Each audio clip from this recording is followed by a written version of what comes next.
أعوذ بالله من الشيطان الرجيم. بسم الله الرحمن الرحيم. ألف لام را، تلك آيات الكتاب الحكيم. أكان للناس عجبا أن أوحينا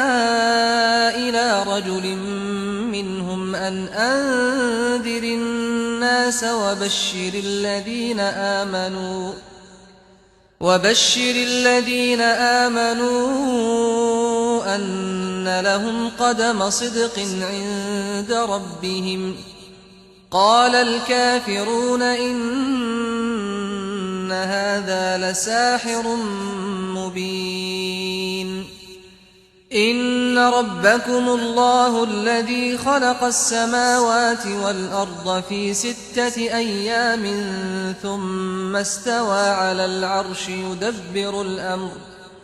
ما من شفيع إلا من بعد إذنه، ذلكم الله ربكم فاعبدوه، أفلا تذكرون. إليه مرجعكم جميعا، وعد الله حقا، إنه يبدأ الخلق ثم يعيده ليجزي الذين آمنوا وعملوا الصالحات بالقسط، والذين كفروا لهم شراب من حميم وعذاب أليم بما كانوا يكفرون. هو الذي جعل الشمس ضياء والقمر نورا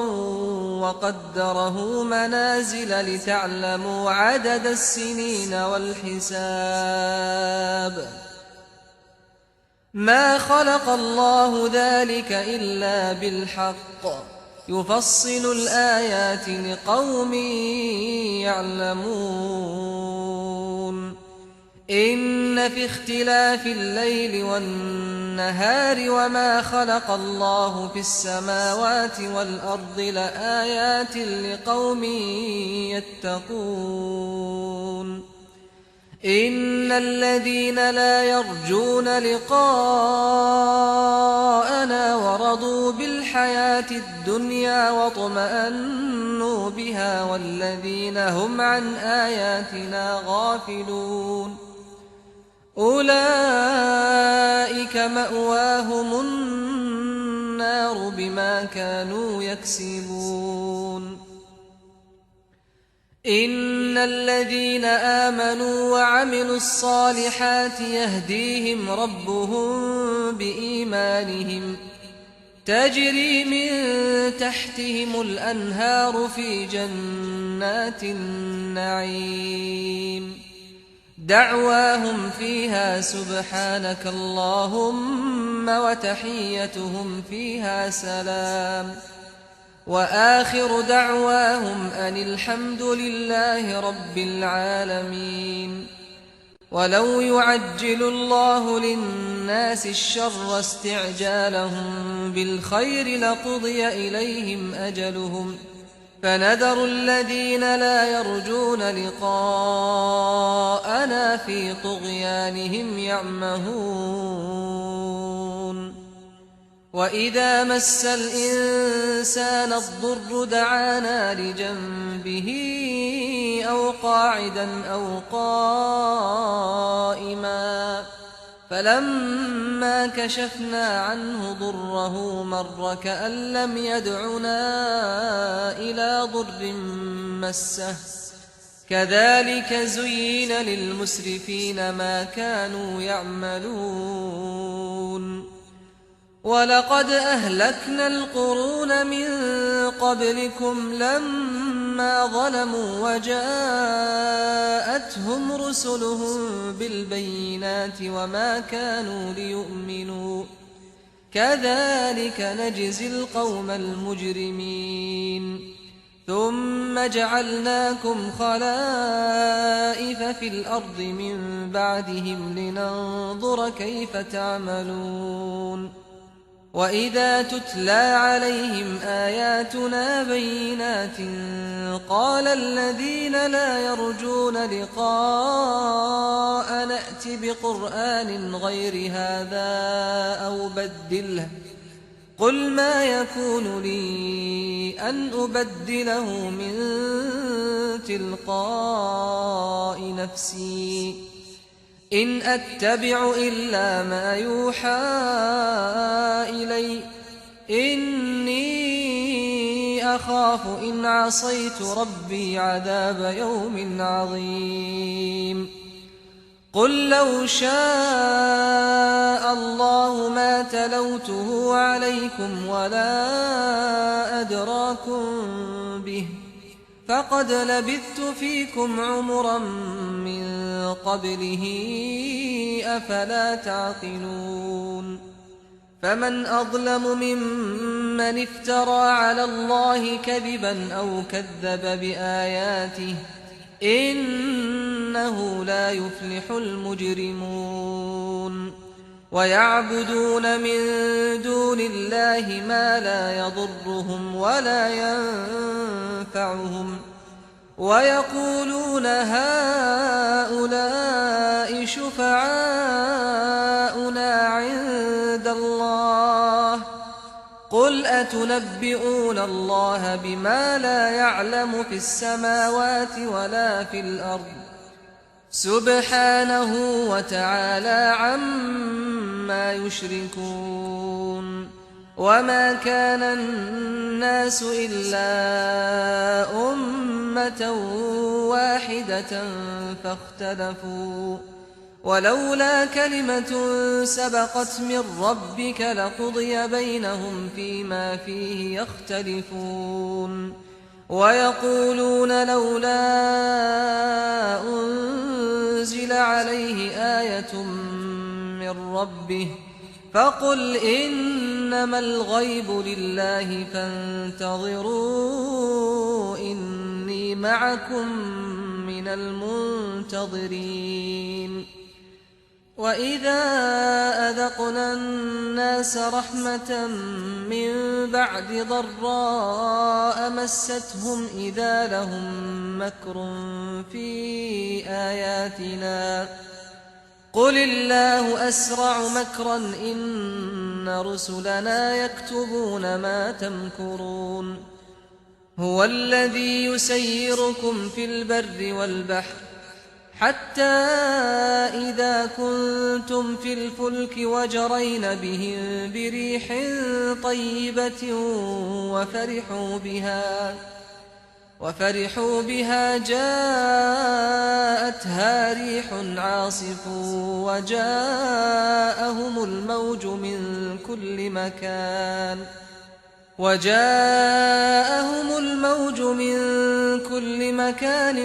وظنوا أنهم أحيط بهم دعوا الله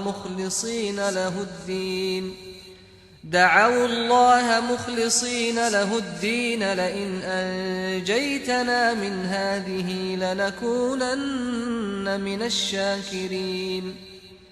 فلما أنجاهم إذا هم يبغون في الأرض بغير الحق يا أيها الناس إنما بغيكم على أنفسكم متاع الحياة الدنيا ثم إلينا مرجعكم فننبئكم بما كنتم تعملون إنما مثل الحياة الدنيا كماء أنزلناه من السماء فاختلط به نبات الأرض مما يأكل الناس والأنعام حتى إذا أخذت الأرض زخرفها وزينت وظن أهلها أنهم قادرون عليها أتاها أمرنا ليلا أو نهارا فجعلناها حصيدا كأن لم تغن بالأمس كذلك نفصل الآيات لقوم يتفكرون والله يدعو إلى دار السلام ويهدي من يشاء إلى صراط مستقيم للذين أحسنوا الحسنى وزيادة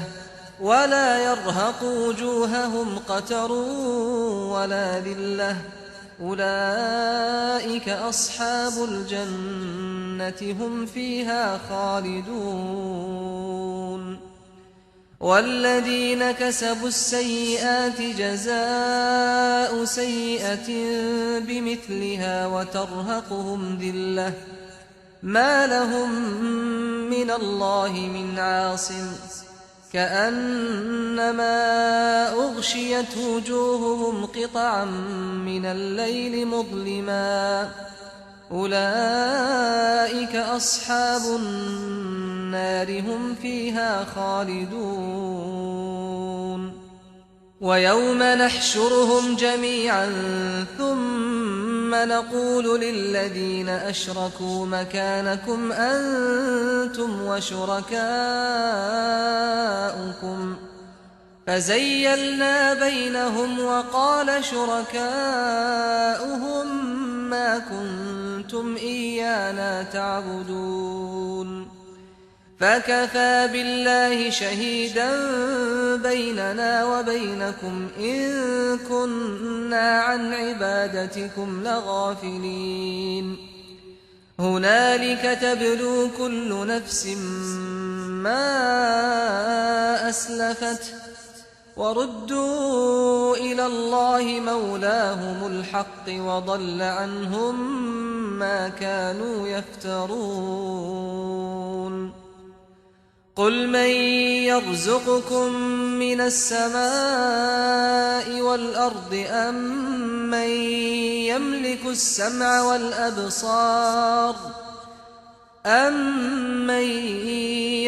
السمع والأبصار ومن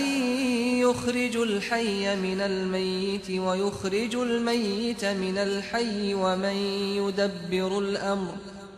فسيقولون الله فقل أفلا تتقون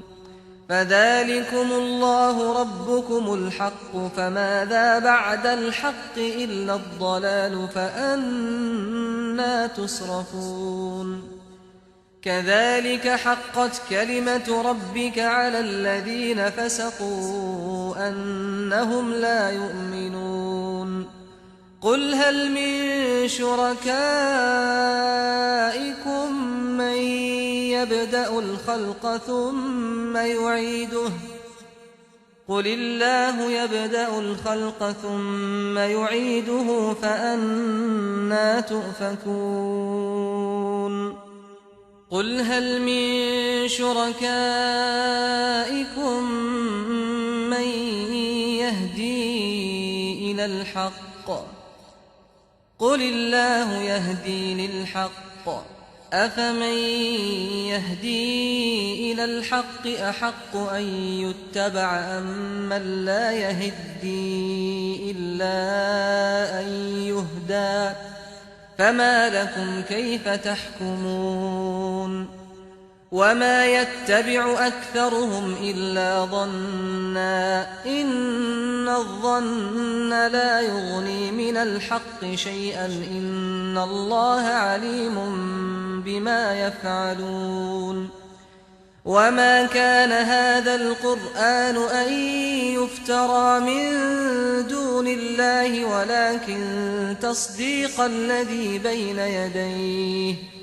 ولكن تصديق الذي بين يديه وتفصيل الكتاب لا ريب فيه من رب العالمين أم يقولون افتراه قل فأتوا بسورة مثله وادعوا من استطعتم من دون الله إن كنتم صادقين بل كذبوا بما لم يحيطوا بعلمه ولما يأتهم تأويله كذلك كذب الذين من قبلهم فانظر كيف كان عاقبة الظالمين ومنهم من يؤمن به ومنهم من لا يؤمن به وربك أعلم بالمفسدين وإن كذبوك فقل لي عملي ولكم عملكم أنتم بريئون مما أعمل وأنا بريء مما تعملون ومنهم من يستمعون إليك أفأنت تسمع الصم ولو كانوا لا يعقلون ومنهم من ينظر إليك أفأنت تهدي العمي ولو كانوا لا يبصرون إن الله لا يظلم الناس شيئا ولكن الناس أنفسهم يظلمون ويوم يحشرهم كأن لم يلبثوا إلا ساعة من النهار يتعارفون بينهم قد خسر الذين كذبوا بلقاء الله وما كانوا مهتدين وإما نرينك بعض الذي نعدهم أو نتوفينك فإلينا مرجعهم ثم الله شهيد على ما يفعلون ولكل أمة رسول فإذا جاء رسولهم قضي بينهم بالقسط وهم لا يظلمون ويقولون متى هذا الوعد إن كنتم صادقين قل لا أملك لنفسي ضرا ولا نفعا إلا ما شاء الله لكل أمة أجل إذا جاء أجلهم فلا يستأخرون ساعة ولا يستقدمون قل أرأيتم إن أتاكم عذابه بياتا أو نهارا ماذا يستعجل منه المجرمون أثم إذا ما وقع آمنتم به الآن وقد كنتم به تستعجلون ثم قيل للذين ظلموا ذوقوا عذاب الخلد هل تجزون إلا بما كنتم تكسبون ويستنبئونك أحق هو قل إي وربي إنه لحق وما أنتم بمعجزين ولو أن لكل نفس ظلمت ما في الأرض لافتدت به وأسروا الندامة لما رأوا العذاب وقضي بينهم بالقسط وهم لا يظلمون ألا إن لله ما في السماوات والأرض ألا إن وعد الله حق ولكن أكثرهم لا يعلمون هو يحيي ويميت وإليه ترجعون يا أيها الناس قد جاءتكم موعظة من ربكم وشفاء لما في الصدور وهدى ورحمة للمؤمنين قل بفضل الله وبرحمته فبذلك فليفرحوا هو خير مما يجمعون قل أرأيتم ما أنزل الله لكم من رزق فجعلتم منه حراما وحلالا قل الله أذن لكم أم على الله تفترون وما ظن الذين يفترون على الله الكذب يوم القيامة إن الله لذو فضل على الناس ولكن أكثرهم لا يشكرون وما تكون في شأن وما تتلو منه من قرآن ولا تعملون من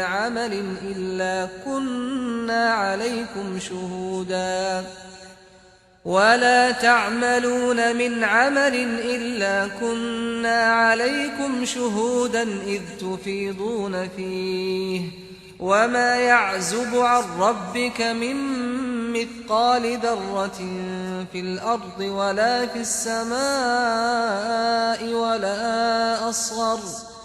ولا أصغر من ذلك ولا أكبر إلا في كتاب مبين ألا إن أولياء الله لا خوف عليهم ولا هم يحزنون الذين آمنوا وكانوا يتقون لهم البشرى في الحياة الدنيا وفي الآخرة لا تبديل لكلمات الله ذلك هو الفوز العظيم ولا يحزنك قولهم إن العزة لله جميعا هو السميع العليم ألا إن لله من في السماوات ومن في الأرض وما يتبع الذين يدعون من دون الله شركاء إن يتبعون إلا الظن وإن هم إلا يخرصون هو الذي جعل لكم الليل لتسكنوا فيه والنهار مبصرا إن في ذلك لآيات لقوم يسمعون قالوا اتخذ الله ولدا سبحانه هو الغني له ما في السماوات وما في الأرض إن عندكم من سلطان بهذا أتقولون على الله ما لا تعلمون قل إن الذين يفترون على الله الكذب لا يفلحون متاع في الدنيا ثم إلينا مرجعهم ثم نذيقهم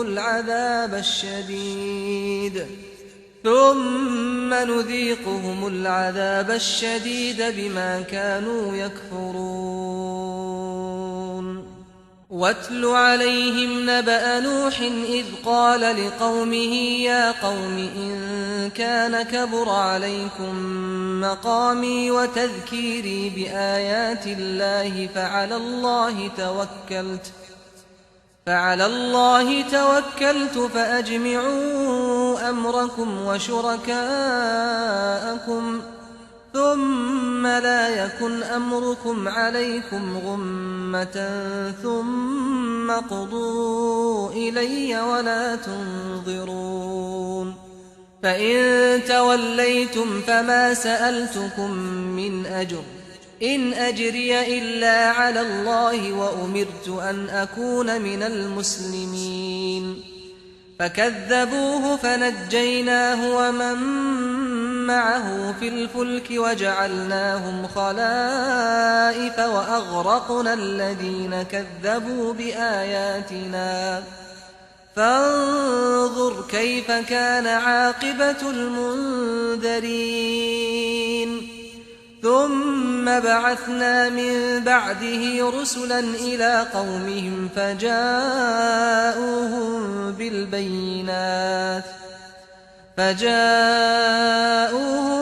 بالبينات فما كانوا ليؤمنوا بما كذبوا به من قبل كذلك نطبع على قلوب المعتدين ثم بعثنا من بعدهم موسى وهارون إلى فرعون وملئه بآياتنا فاستكبروا وكانوا قوما مجرمين فلما جاءهم الحق من عندنا قالوا إن هذا لسحر مبين قال موسى أتقولون للحق لما جاءكم أسحر هذا ولا يفلح الساحرون قالوا أجئتنا لتلفتنا عما وجدنا عليه آباءنا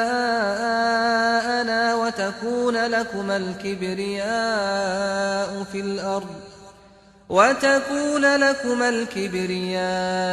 في الأرض وما نحن لكما بمؤمنين وقال فرعون ائتوني بكل ساحر عليم فلما جاء السحرة قال لهم موسى ألقوا ما أنتم ملقون فلما ألقوا قال موسى ما جئتم به السحر إن الله سيبطله إن الله لا يصلح عمل المفسدين ويحق الله الحق بكلماته ولو كره المجرمون فما آمن لموسى إلا ذرية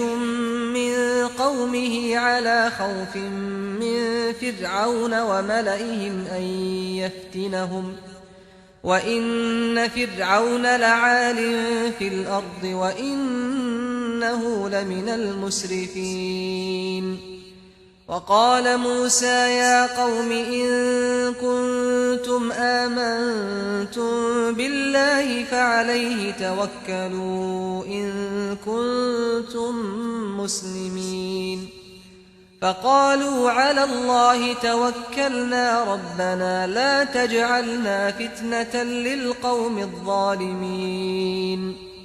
ونجنا برحمتك من القوم الكافرين وأوحينا إلى موسى وأخيه أن تبوأ لقومكما بمصر بيوتا واجعلوا بيوتكم قبلة وأقيموا الصلاة وبشر المؤمنين وقال موسى ربنا إنك آتيت فرعون وملأه زينة وأموالا في الحياة الدنيا ربنا ليضلوا عن سبيلك ربنا اطمس على أموالهم واشدد على قلوبهم فلا يؤمنوا حتى يروا العذاب الأليم قال قد أجيبت دعوتكما فاستقيما ولا تتبعان سبيل الذين لا يعلمون وجاوزنا ببني إسرائيل البحر فأتبعهم فرعون وجنوده بغيا وعدوا حتى إذا أدركه الغرق قال آمنت أنه لا إله إلا الذي آمنت به بنو إسرائيل وأنا من المسلمين الآن وقد عصيت قبل وكنت من المفسدين فاليوم ننجيك ببدنك لتكون لمن خلفك آية وإن كثيرا من الناس عن آياتنا لغافلون ولقد بوأنا بني إسرائيل مبوأ صدق ورزقناهم من الطيبات فما اختلفوا حتى جاءهم العلم إن ربك يقضي بينهم يوم القيامة فيما كانوا فيه يختلفون فإن كنت في شك مما أنزلنا إليك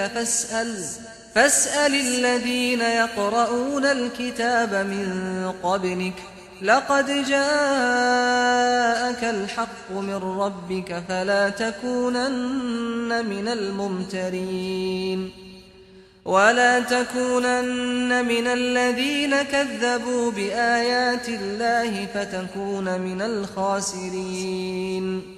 إن الذين حقت عليهم كلمة ربك لا يؤمنون ولو جاءتهم كل آية حتى يروا العذاب الأليم فلولا كانت قرية آمنت فنفعها إيمانها إلا قوم يونس لما آمنوا كشفنا عنهم عذاب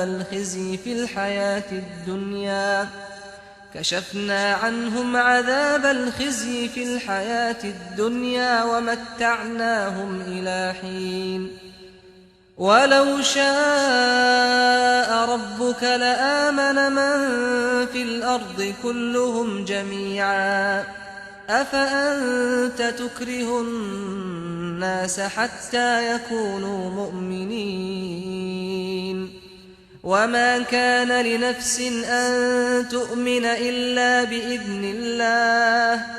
ويجعل الرجس على الذين لا يعقلون قل انظروا ماذا في السماوات والأرض وما تغني الآيات والنذر عن قوم لا يؤمنون فهل ينتظرون إلا مثل أيام الذين خلوا من قبلهم قل فانتظروا إني معكم من المنتظرين ثم ننجي رسلنا والذين آمنوا كذلك حقا علينا ننجي المؤمنين قل يا أيها الناس إن كنتم في شك من ديني فلا أعبد الذين تعبدون من دون الله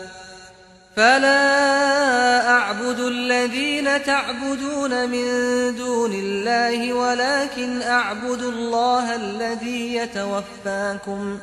وأمرت أن أكون من المؤمنين وأن أقم وجهك للدين حنيفا ولا تكونن من المشركين ولا تدع من دون الله ما لا ينفعك ولا يضرك فإن فعلت فإنك إذا من الظالمين وإن يمسسك الله بضر فلا كاشف له